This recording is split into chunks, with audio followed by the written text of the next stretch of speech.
Evidence of vitrified stonework in the Inca vestiges of Peru. So he's got all kinds of things that he's showing here. The glassy surfaces all over. Interesting glassy surfaces on that. I'll come back to that. But what I'm interested in is this cave. The cave that I showed last week, where every single surface of it is covered in this vitrified surface. And under a microscope, you can see that the vitrified surface is just very surface layer. It doesn't go all the way into the stone. It's just very much on the top. So here's the composition of the surface layer. They did spectral analysis, and you can see it's got a ton of silicon in it and pretty high aluminum content with some calcium, magnesium, oxygen, carbon, right? But it's mostly silicon and aluminum. Well, I have been intensely studying geopolymers lately. By the way, geopolymers are horribly misunderstood. They are not concrete. They are legitimately different. It is actual artificial stone. Most of the information you see people spouting about geopolymers is bullshit. It is a new science that we are still working on developing today. Not only are large laboratories with cutting edge technology trying to figure this out, but like a lot of technology, a lot of dudes just in their backyard figuring this stuff out. That's where this technology is right now. That's the status of geopolymers. So it's still very much something we're figuring out and developing. But geopolymer binders are made with aluminum and silicon. You create this aluminosilicate geopolymer binder, and that is how you create fake rocks. All you need is that aluminum silicate geopolymer binder and then rock dust. You mix the rock dust and you mix that aluminosilicate geopolymer binder and you get a fake rock. So what is going on here?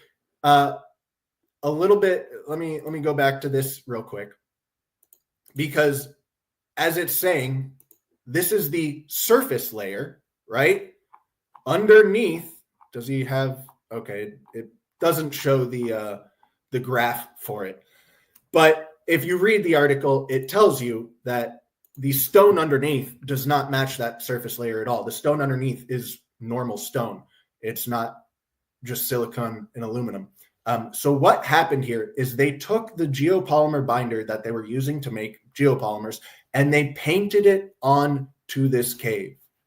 So what the exact recipe for this geopolymer binder is needs to be figured out. How were they had water glass, it would seem. How were they mixing the aluminum into that water glass? I genuinely don't know.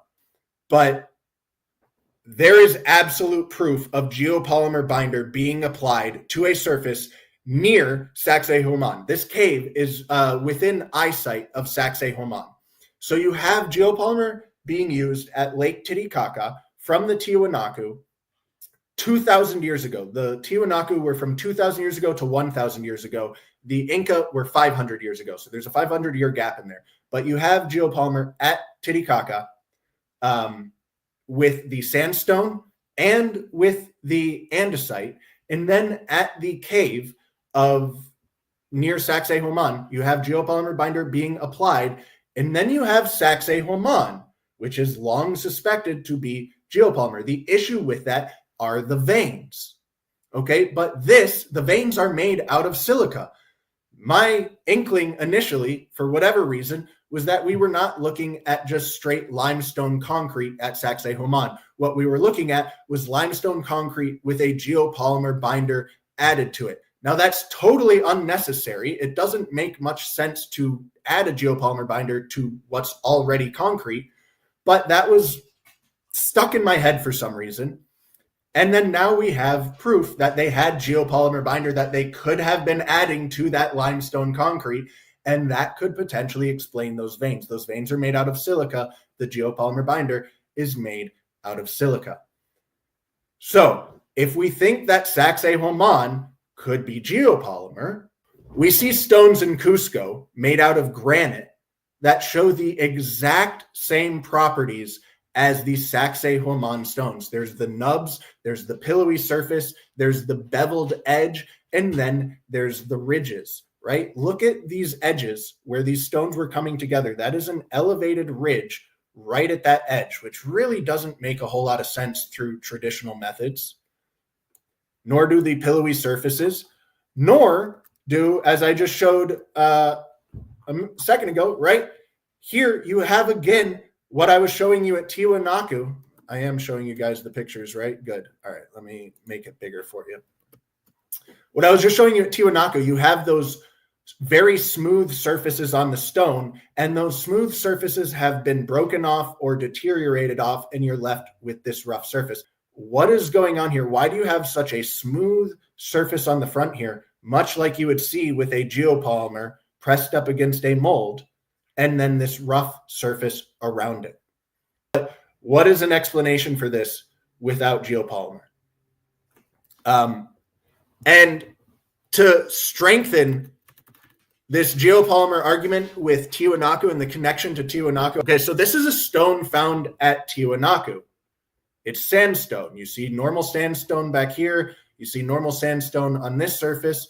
But then on the front and right here, running back a little bit, you see again a vitrified glassy sandstone. I am very willing to bet that if you tested this surface as well, it would match the surface in the cave. It would be that aluminum silicate geopolymer binder. That aluminum silicate geopolymer binder is now located at Sacsayhuaman and at Tiwanaku, Lake Titicaca.